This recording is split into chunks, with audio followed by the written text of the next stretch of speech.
Yes, people, welcome back to the channel and welcome back to Yash Talks Football. If I can get my voice back, but there we go, we have. So welcome back to the channel on this fucking horrible day if you are in England.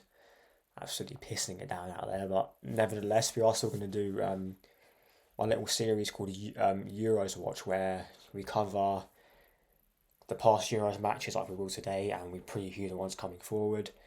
It's a bit difficult to do sort of preview, review because there's so many games on every day. So I'm thinking this structure every couple of days will definitely be good, along with the transfer news, which you will all still get on this channel, especially with the YouTube shorts in mind.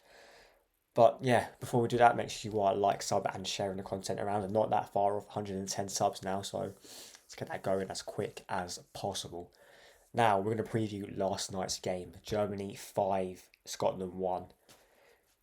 Goals galore in the first game, which, if my memory serves right, doesn't really happen a lot. It's usually those are 1-0s, 0-0s, 1-1s in the opening games and the opening ceremonies. But Germany at times impressed me last night because Nagelsmann done what I like managers to do: let your players play, let them show their true quality. And we saw from one particular player, Jamal Musiala, how much of a talent that guy is. The way he glides with the football, honestly, and the way he's, bearing in mind Havertz gave him a dodgy pass that was hit under his foot, and the way he still sent that into the back of the net was crazy, really. Florian Wirtz scoring a good goal as well. Kai Havertz getting a penalty. He weren't great last night. A lot of people on Twitter saying he had a good game. He didn't. Pretty much that whole second half until he got taken off, he was ghosting. Missed one of the worst miss kicks I've ever seen from him. I saw him do that against Man United last season. And the Emirates just didn't hit the ball when he actually was meant to.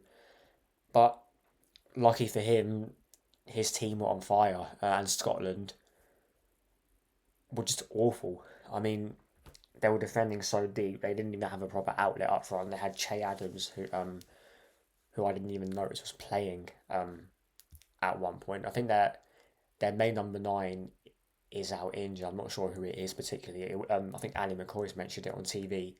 But yeah, Germany just kicking it off as they mean to go on. Really, they are the hosting nation. They want to impress their crowd, and they played a good game. And that red card on Ilkay Gundogan, um, I think it's past Porteous. I think his name was the centre back. He was not going for the ball. I don't know what he was trying to do there, and that could have been a career-ending tackle on Ilkay Gundogan because we even saw it in slow motion. The way his sort of ankle went like that, it went that way. That could have been a lot worse than it was. I mean, nothing's really come out yet about um, the effects on it, but hopefully for him, it's not nothing serious because he, if they were to win this Euros, he will be one of their most important players because of how the quality he is. He's the captain. He was the captain last night. He is their main penalty taker, but obviously Kai Havertz was on the penalty. Yeah, but that's about it from the game, really. Scotland have got their hardest game out of the way, but they've got a lot of work to do because they had one shot all game, and even the goal they got, it was an unlucky own goal really from Rudiger. But apart from that, there wasn't much to say really. Fulkrug came on, looks decent. Thomas Müller isn't really a sort of important piece in the Germany team now. We can see he's been coming off the bench whenever I've been watching him. And when Arsenal played Bayern Munich in the Champions League, he won. I don't think he even got on the pitch at all, nor at the Emirates or at the Allianz. But it is what it is. Germany, we'll see what happens with them. They may do well because of home advantage. They may flop in the next couple of games. Who knows? But before I do before I do preview the England game, I'm gonna get a list of games coming up today. The one that I'm looking forward to mainly is Spain and Croatia. I'm looking forward to watching Spain this year. The reason being, they're known for playing some nice football. Croatia are a good team, but at the same time, their team is aging. They got the likes of Luka Modric there.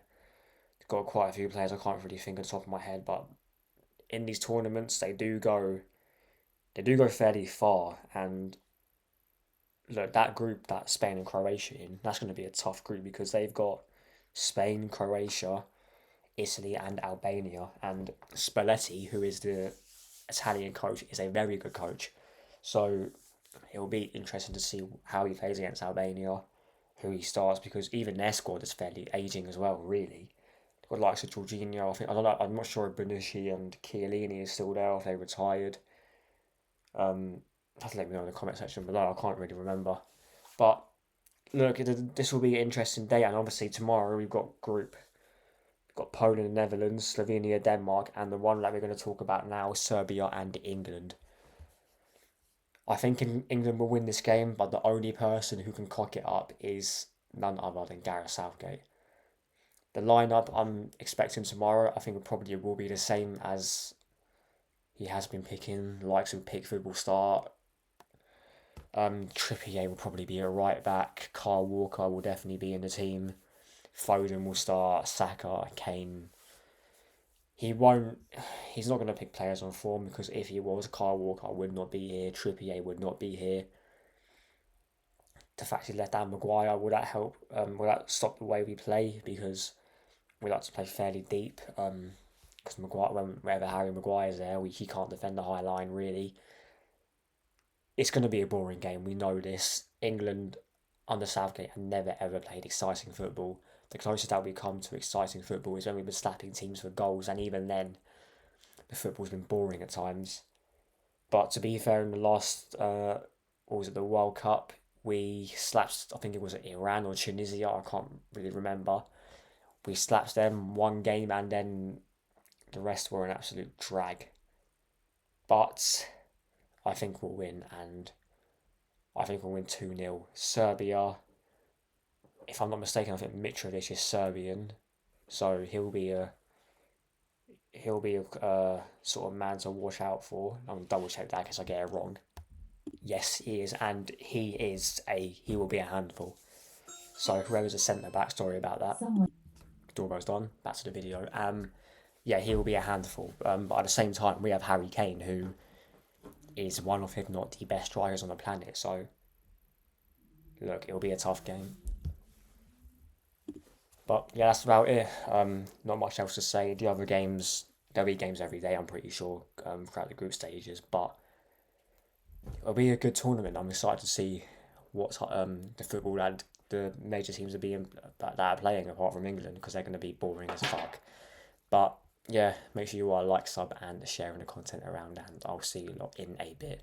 Southgate out.